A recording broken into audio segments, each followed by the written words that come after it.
assuming it is. Today I would like to offer you another rant in my series of monthly rants. As you know, I was a little bit late with the rant, so I didn't do one for December. I like to do the December one now. Basically, doing it in December means inevitably you start to think about Christmas being the dominant festival or dominant idea on people's minds, or other holidays. If people are not celebrating Christmas, I don't say it's obligatory even for Christians to celebrate Christmas. Obviously in Puritan England they even banned it, although they deeply believe in the event of Christmas. They don't necessarily see it as a Christian tradition. After all, we don't know whether the Lord Jesus Christ was born in December. Probably he wasn't born necessarily in December, but more earlier in the year. There's 11/12 possibility that he was not born in December, but that December simply became the time for a celebration because of syncretism. And syncretism means what happened in mission of the church, the Catholic Church. I don't necessarily mean Roman Catholic, although it was of course Roman Catholic's father progenitor church. But as the church, the Catholic Church, started to do its mission into pagan areas, instead of simply saying, well, we need a cut-off from pagan traditions, and now we bring in these traditions of the Bible, they had a different view. They said, well, okay, the Bible does make it clear that certain things are not, permitted because the Jews don't have them. For the Jews to bring a tree into the house was an abomination, because even in Jeremiah it says you don't bring a tree like the pagans, and you don't decorate it. But is this for Christians to follow Jeremiah in this case? Or do we say, well, okay, now that the Christ is open for pagans, we are pagans after all. We were not Jews, we were pagans when we were called into Christianity. Yes, we didn't come from the original olive tree. We were the wild olive tree. So don't we? Therefore, can't we take some of our traditions and Christianize them to show our own heritage? Well, this was the idea they had. And of course, when you do that, you do two things. First of all, you enable people to have a more easy transition into Christian thinking, and you might Christianize, for example, the idea of the tree being decorated could stand even for a Christian theme, because Jesus even referred to himself in the gospel as a green tree. He says, if they do these things to a green tree, then what should be done to the dry? Okay, and referring to himself as the green tree. Psalm number 1 referred to the believer as being like a tree that is planted by the rivers of waters. His leaves shall not wither, and his fruit shall be in due season. Okay, so there are good things about the green tree, even the evergreen tree. It says the cedars of Lebanon are full of sap. Okay, as well referring to the green tree as being that which is blessed by God, which has faith, which is healthy, spiritually healthy. So having the green tree in the house could be a symbol of good things, but it could also be idolatry, because in the pagans, in the time of Jeremiah, they would bring in the tree and they would bow down to it, they would carve things out of it, decorate it in that way, and then they would use it as an idol. Well, I don't see anybody really idolizing the Christmas tree. It is a symbol of Christmas. But all I want to say is that it's not necessary. To be a Christian, you don't have to have a Christmas tree, or even to celebrate Christmas at all. Some do, some don't. Some people are not really practicing Christians. They celebrate Christmas. Some people are celebrating, practicing Christians don't celebrate Christmas. Some people are not practicing Christians and do celebrate Christmas. So, it's not an exact fit who practices Christmas and who practices Christianity. Okay, so the two are not necessarily as closely related, and especially when you got this Santa Claus character, which have nothing to do with the biblical Christ, and of course is a big distractor away from the true Christian message, because he's saying, if you are good, you get gifts, whereas Christ said, I came to call not the righteous, but sinners to repentance. So this repentance is metanoia, this changing of the mind, the changing of the rebellious mind, the carnal mind to the spiritual mind. This Jesus does to those who have and are aware that they have the carnal mind. If somebody thinks that they have the spiritual mind, then of course they will not want to have a change of mind, because it is only when you realize, yes, I have the carnal mind, and it says the carnal mind is enmity against God, it is not subject to the law of God, nor indeed can be, as Paul wrote. Then when you realize you have the carnal mind, then you wish to go to Christ and say, give me a new heart, give me a spiritual mind, I want to be born again. And Jesus will make you born again. Jesus will send Holy Spirit into your heart, and He will make you born again if you ask Him to.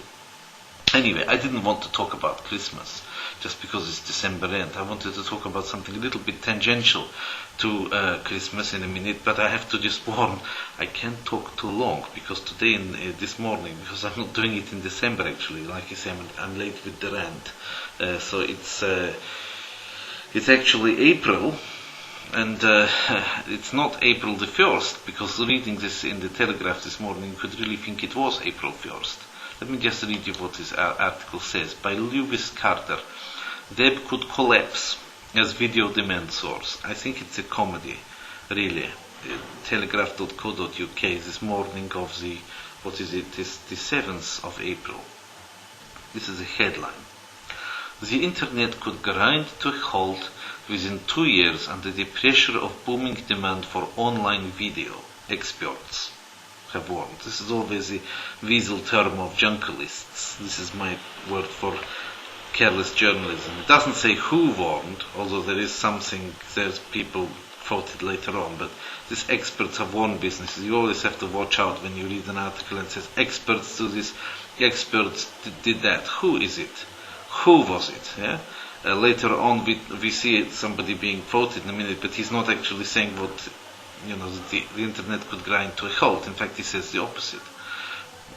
Let's get there. Soaring visitor numbers to video websites such as YouTube, so it's you and me, dear listener and viewer, because remember, this is for podcasts, this rants. It's not only going to be viewers. I do minimum for video on these podcasts, on these rants. I'm going to podcast them later. I'm not far off putting a podcast service together, and I'll put all the back rants for the last few months there, so you can get them, listen to them on your iPods when you're going to the gym or whatever you like to do, for a little extra entertainment, and hopefully you like that and do that. Anyway, it says soaring visitor numbers to video websites such as YouTube and the BBC's iPlayer are putting the copper wires, which underpin parts of the internet, under severe strain. There was me thinking that we paid for this all by having extraordinary telephone bills for so many years, but apparently not. Experts warn that unless billions of pounds is spent on upgrading the web's infrastructure, it could slow down or even collapse. Again, we have the experts warn. An internet meltdown would have a disastrous impact on the economy. Larry Irving, co-chairman of the Internet Innovation Alliance, an American industry group lobbying for universal improvements in the web's network, said, "Our streets in cities like London or New York were designed for a certain amount of traffic." And I think that's not correct. Nobody designed the cities in London. They just grew up over time. New York, you can't compare the architecture of New York, which was a much later settlement, to London, some of which streets go back to almost Roman times. You can't put London and New York and talk about the street design of those cities into the same sentence. It is already showing a fair degree of ignorance. But anyway, there are times of day when you can get around and times when there is congestion. London does not shut down. It carries on, but everything slows down. The internet is something like that. Okay. just an aside here. The problem is that most cities have either a grid like New York, where you've got the streets and you've got the avenues or whatever they call, they're going either horizontally or vertically. And you can usually find that this way, mostly there's alternative routes around all sorts of things, but when it's really bad, then you get what's called gridlock. There's a book by Ben Elton called Gridlock, where you have this fanciful idea that gridlock happens in London. Of course, London isn't built on a grid, so, it doesn't really gridlock. Okay, especially not Hampstead, where he puts the gridlock, but never mind. But nevertheless, read Ben Elton's book. Ben Elton is a great, or used to be a great comedian. After the Gridlock and some of the earlier books, he only went downhill, but that doesn't take away from the quality of the earlier thing. And also, if you can get the audio book of Gridlock with Adrian Edmondson reading it, I think you will enjoy it. Especially people who are enjoying podcasts, who like to listen to audio, I recommend try to get hold of Gridlock's reading by Adrian Edmondson of the Ben Elton book Gridlock. But he does a really good job, and Adrian Edmondson is a good audio reader. Basically, I just want to say that if you have the grid, it gets gridlocked, but much worse is the radial system, like you got to a degree you got it in London, with radiation out from the center. You certainly got it in Moscow, where you got radial roads and ring roads all the way around like spokes on the wheel, and that's terrible. Especially if there aren't enough ways of getting from one spoke out to the other. And in Moscow, you have to pick your exit route, and once you're on it, you don't really get the chance to change over to a different one all that easily. So you get terrific queues in Moscow, despite the fact that there are not all that many cars per person. You get terrific queues in London. So what's the answer? If you turn to a grid, you could get gridlock, which means, okay, usually it's a little bit easier flow. I tell you this. I will now give you Khuliganov's ideas about how to sort out the traffic. Okay? And if experts, as they are called in this article, are able to put it somehow into the online world, maybe it will also be good. First thing is this. Too many one-way streets. One-way streets is invented so as to avoid people squeezing along two cars side by side on a narrow street. Okay? What it means is, in order to get to a certain point, a car must drive longer if there is much one-way systems. The more cars are driving, and the less they are parked in car parks underground or multi-story, the more pressure there is on the road. So one-way systems appear to take the pressure off, but they don't. They add to the amount of driving you need to do. They add to greenhouse gases and pollution. So one-way systems are bad. And if you want to classify the quality of a city's traffic, you should really, one of the benchmarks should be amount of one-way streets. If there's more one-way streets, or if the percentage of one-way streets goes over a very low percentage of the linear meters on the streets, that's a sign of failure. Okay, so you town planners, you mayors, you civil engineers, okay, employed in traffic, regard, please, from now on, since you heard my words. Before you heard them, you were not responsible because nobody told you. But who could tell you? Your mother or your cornflakes tell you this? No, you have to wait till you hear from Khuliganov how to build your cities. Now I'm telling you, okay? Too much one-way systems, bad idea.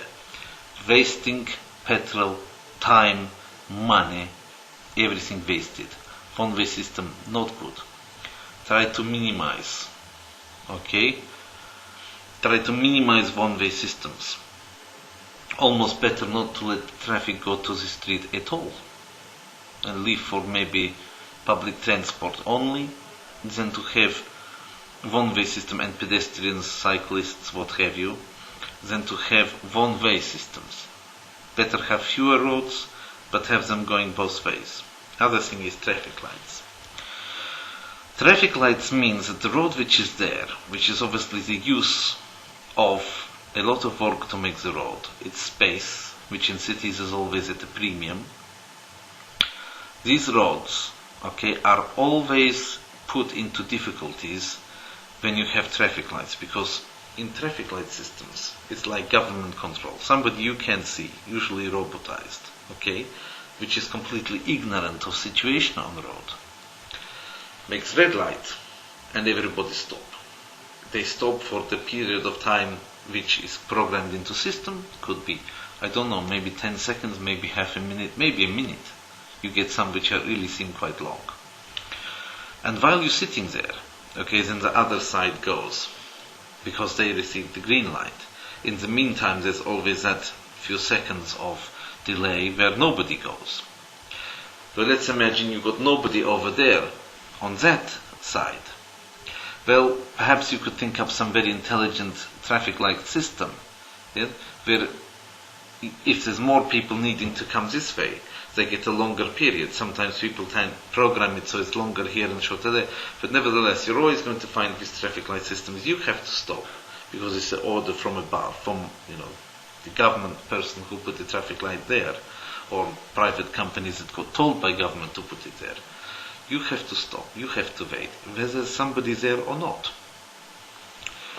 So basically you wasted all the road ahead, which is getting empty, not used, and only tailbacks behind the light which is malfunctioning.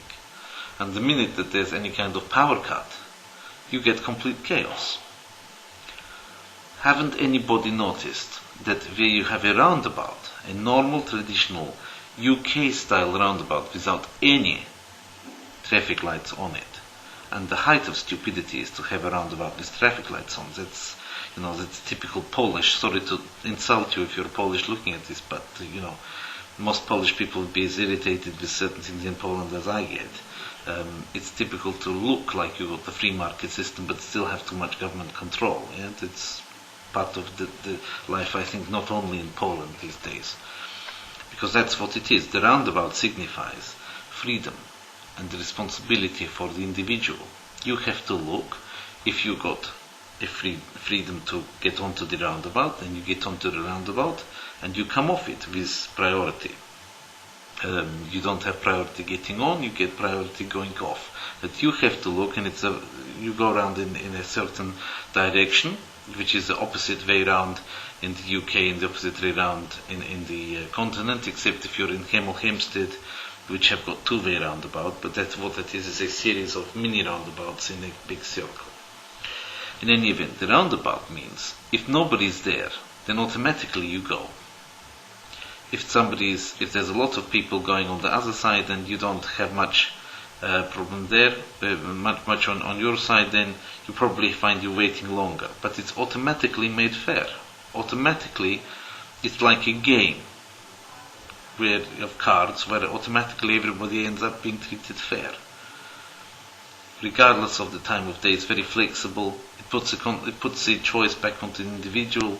It takes away the control of them. That's why government, which is making these things, they hate to have roundabout, because they don't get to put a little light there which says, now you stop, because I'm the government and I'm telling you to stop, and it makes me feel good, it makes me feel kind of warm, and I get maybe a little, shouldn't go too far in what government people think. I know what I think they think. I never was in government myself, but they're probably getting gratification from the fact that they're telling us what we should drive our cars and what have you. It makes me a little bit sick to think about that. But basically, if you put roundabouts in, it means you're trusting people to be responsible drivers, which you should. Why? What make you think you got the right to treat people like kiddies? They drive in cars. Okay?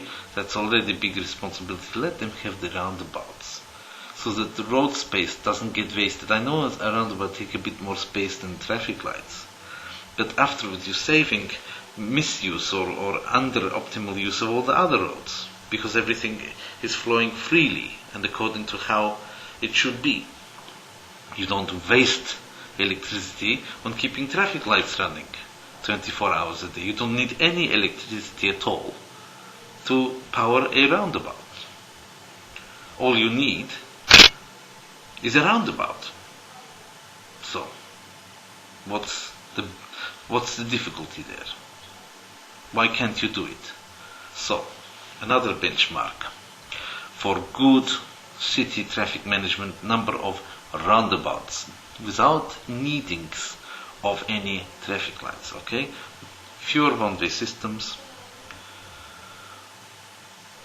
more roundabouts, more cycle paths and public transports, more pedestrian areas, more car parks above and below ground, and this is the way to make even city with large number of people function. And if you can do, you expert something with the internet and make it like that, I think it will help. Okay, just take it. Obviously, don't literally start building roads in the internet. I'm talking in the metaphorical sense. I never built an internet, so I don't know how to do it. Never built a road either. But I got a brain in my head, and I can see what, when I'm driving, what structures work and what don't. So, let's go back to article here. Sections of the internet are supported by copper wires. These are like the one-way streets, which were only intended to carry voice calls. Irving said the surge in transfers of video-related data means the risk of these wires becoming overloaded is real. He warned that internet traffic in America was increasing at more than 50% per year, while capacity was growing at only 40%. Britain is suffering a similar shortfall. In Britain, demand for video websites has spiraled in the last 12 months. Online monitors Hitwise recorded 178% increase in visitors to video websites. Last year it was said that YouTube, hello, that's us, consumed as much capacity as the entire internet took up in 2000. So there we are. Bill Thompson, visiting lecturer at City University London. He just happened to be there while they were having this conversation with Larry Irving in the Internet Innovation Alliance, an American industry group lobbying for universal improvement. So along comes Bill Thompson and says, I think we're in trouble. If you've got kids on YouTube and parents on iPlayer and other things going on, it all starts to go very slow. Well, recently, we know what made the YouTube go slow. It was when Pakistan tried to sabotage it, because they didn't like people on YouTube having the freedom to say what they like about Islam. Well, we reject any of this. We will say what we want. Okay, you have to put up with it. And we will certainly use the technology and build the technology so that we have freedom. We want this freedom, we will have it. So, tough. But, basically, as far as all of this is concerned, it looks like we're being made to be the villains. We on YouTube, people on iPlayer. I don't use iPlayer myself, but I'm sure it's a good idea. But I probably will go there eventually. But why to do it when everything's on YouTube anyway, and I'm here? So basically, you don't need it. But okay, they want to have it, they will have it. So, we're the bad guys now. We are using what is put in front of us, and because we're using it and using the bandwidths, we're suddenly the bad guys. The fact that in the year 2000 it simply wouldn't have worked, people wouldn't have been able to download or upload videos in this level anyway, because there wasn't even the bandwidth then that there is now, seems to escape people's attention in this. If it works, okay, people will use it. If it doesn't work, they won't. So, going back to the situation with regard to city. If you are in a city and there's a lot of people using the cars in this city, and you don't like the slowness of traffic, you have the choice. You can always not join traffic. You can always go on foot, which means if you don't like to download video over the internet, you can go to Video Hire and hire a video on DVD. If you don't want to put up with emails with all the spams and what have you. You can blow the dust of your fax machine, okay? Even, I understand there are even such things as telexes. It's kept so clean and it types to a waiting world, says the prophet Geldorf. I never saw a telex machine. I don't know what it is. I'm not like old kind of guy like Bob Geldorf. I'm still quite young. I'm only 44 next month, so I don't know what telex machine is. Bob Geldorf is far more old than I am, so he knows what telex machines are. I don't.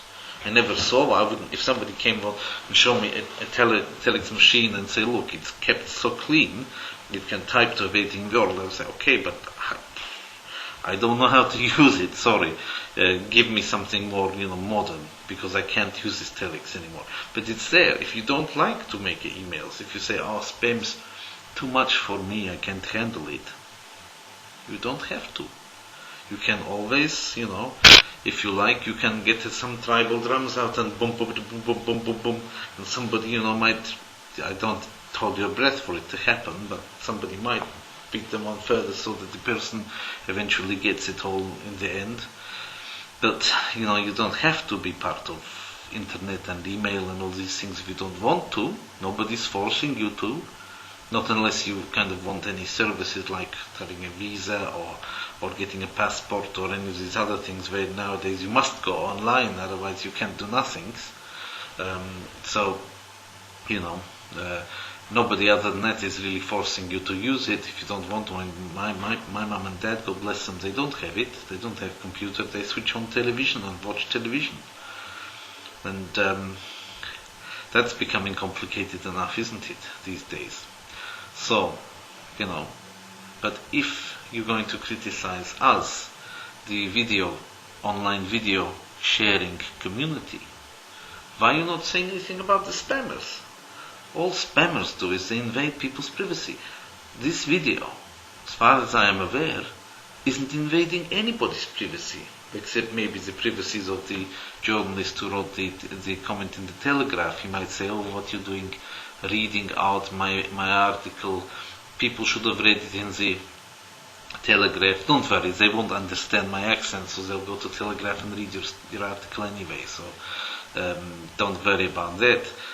Don't send your shysters onto me so quickly, because if you don't realize by now they waste your money, then you never will. But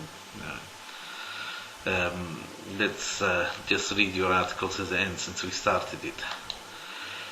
He says this: consumers sharing video content as well as downloading it add to the drain. Now this is funny, isn't it? When I put my video up, okay, this is going to be getting on for over half an hour now. It might get bigger because now I got more than 100 megabytes. I can put a giga in a film these days. And theoretically, I could go on for 3 hours, maybe 4. Maybe if I compressed it, I could go on for 10 hours. And it would still get into one film. Don't want to do that. Why should I do that? But still, I could technically do it. Now, imagine that this is, let's say, 40 minutes. I don't know if it will be 40 or not, but let's imagine it will be 40-minute rant. If I put this up onto, let's say it comes out as just under 100 megabytes. Let's say I press it that way. I put it up one time, and 100 megabytes goes over the system. YouTube will then put it into FLV file. Maybe it will be smaller, maybe it will be 20-30 meg. Okay? So what you're getting, even with a 40-minute, is 20-30 meg. And basically I put it up the one time using 100 meg. People pulling it down, downloading it. Okay, if this is watched 100 times, maybe it will be, maybe more, maybe less. Then, of course, that's 2,000, isn't it? Or for 100 times. So at the end of the day, that's 20 times more people using when it's downloaded bandwidth and when I upload it. So why it is, they say, consumers sharing video content? as well as downloading it add to the problem, add to the drain. Okay, what does drain mean? Why is my sharing my thoughts with people in this format? Why is that a drain? But when you are putting your text message up on the Telegraph, that's not draining. That's building people's up. That's edification. But when Huliganov is making his comments and his rants, this is a drain. Well, I don't really like the implications of what you're saying. I resent it, in fact, a little bit, what you're talking about here. Especially, you don't even give for this right to reply to people after having slagged them off on the internet. You're not giving even the right to reply. What people who share video content, who create content, have to say in their defense. You don't even offer in this particular article the right of the reply, which is given in many articles on Telegraph. But this one not. So, internet providers are being urged to spend billions of pounds to replace copper wires, which provide vinyl web link to homes with high-speed fiber optics. Fiber optics, interesting technology, very good idea to put it in. Most of the world actually have it anyway. Poland received in 1990s with great big grant from World Bank. If Poland have it, I don't know why Britain don't have. Telecoms, anyway, copper, people steal it, so, better to have fiber optic down there, which people can just take and sell for scrap at a tenth of market value and make themselves living from it by ripping out the wire. Telecoms giant BT has a 10 billion upgrade plan, which it will launch at the end of the month, but there are fears it will not cope with demand. Why are they worried about it? It's quite simple. When people get too slow, people will come off it, they will wait a little bit. It will not come to a standstill. This whole idea that it comes to a standstill is even denied and rejected by the people that they actually quote. So who are the experts that say it will come to a standstill? It's journalese, isn't it? It's jumbalese, it's junkalese, it's very bad tabloid form journalism. And I want more from the Telegraph than that. Can't I have more from Telegraph than that? If not from Telegraph, then from whom I'm going to get it?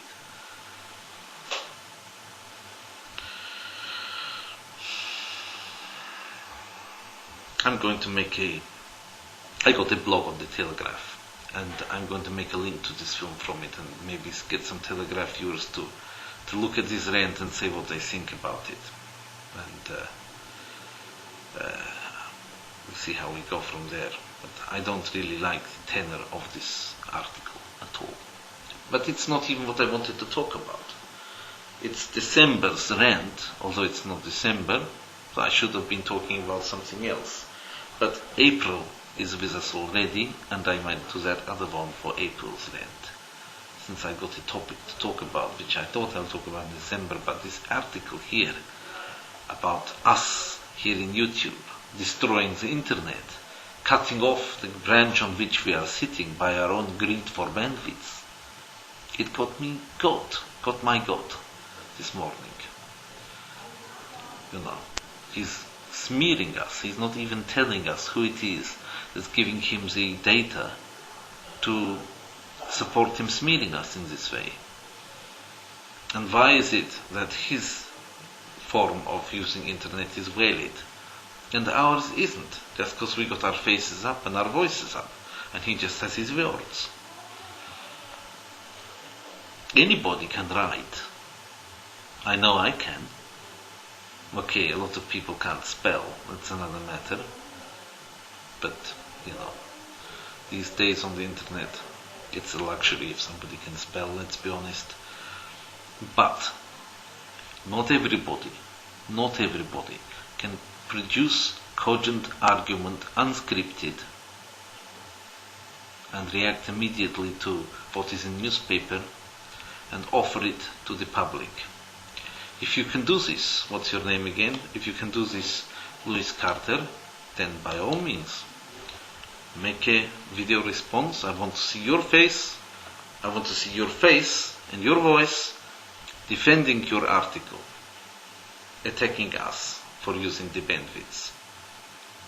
If you think it's easy, go ahead, do it. You prove yourself if you can do it. If not, then don't criticize. It's easy to be destructive critic. It's difficult to build something. Okay, so that I don't cause the end of civilization as we know it, I better stop today. Don't know if it was 40 minutes or not. I find it out in a minute. This thing doesn't tell me a time while I'm doing it, but it tells me afterwards. So see how it goes. Thank you for your attention. In a short while I'll do the April one. When I put them up onto the podcast service, which I will do not long from now, they will obviously be in the order of the months that they belong to. Okay, so that people will listen from August onwards, August, September. I think that's when I started, was August. And when I got, like 8 of them or 9 of them, I'll put them up in order onto some podcast service and let everybody know where they are. Thank you for your attention. Hope you enjoyed. See you again.